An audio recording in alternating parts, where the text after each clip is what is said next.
ایک گھنے جنگل میں ایک ہاتھی رہتا تھا جس کا نام بھورا تھا۔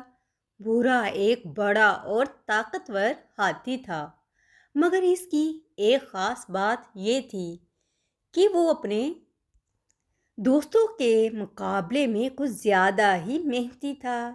وہ دن رات جنگل کے کاموں میں لگا رہتا اور ہر کام میں اپنی پوری محنت شامل کرتا۔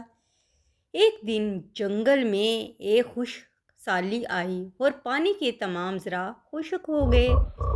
جنگل کے تمام جانور پانی کی تلاش میں ادھر ادھر بھٹکنے لگے۔ بھورا کو بھی اپنے دوستوں کے ساتھ یہ مسئلہ درپیش ہوا، مگر اس نے ہمت نہیں ہاری۔ اس نے فیصلہ کیا کہ وہ اس مشکل کو اپنی محنت سے حل کرے گا۔ بھورا ہر روز اپنے بڑے پیروں سے زمین کو کھودتا رہتا تاکہ زمین کے نیچے سے پانی کا کوئی ذخیرہ مل سکے۔ اس کام میں اسے کئی دن لگ گئے اور اس کے جسم پر تھکن کے آثار نمایاں ہو چکے تھے۔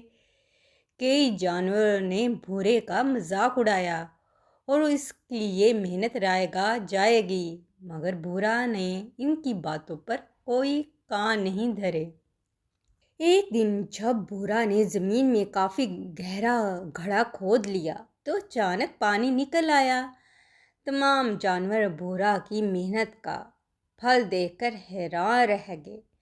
بھورا کی محنت نے پورے جنگل کو پانی فراہم کر دیا اور سب جانوروں کی زندگی بچ گئی۔ اس دن کے بعد بھورا سب کا ہیرو بن گیا۔ اس نے ثابت کر دیا کہ محنت کبھی رائے گاہ نہیں جاتی۔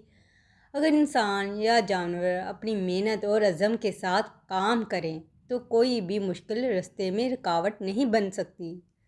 پیارے بچوں، یہ کہانی ہمیں یہ سبق دیتی ہے کہ محنت کرنے والا کبھی ناکام نہیں ہوتا، چاہے حالات کتنے بھی مشکل کیوں نہ ہوں۔ محنت اور مستقل مزاجی ہمیشہ انسان کو کامیاب بناتی ہے۔ پیارے بچوں، امید ہے کہ آپ کو یہ بھورے ہاتھی کی کہانی بہت ہی اچھی لگی ہوگی۔ اس طرح کی مزید چٹپٹی کہانیاں اگر آپ سننا چاہتے ہیں تو میرے چینل کو سبسکرائب لازمی کیجیے گا اور ایک پیارا سا لائک دینا مت بھولیے گا۔ کل ایک اور مزیدار اور چٹپٹی کہانی کے ساتھ دوبارہ ملیں گے۔ کل تک کے لیے اللہ حافظ۔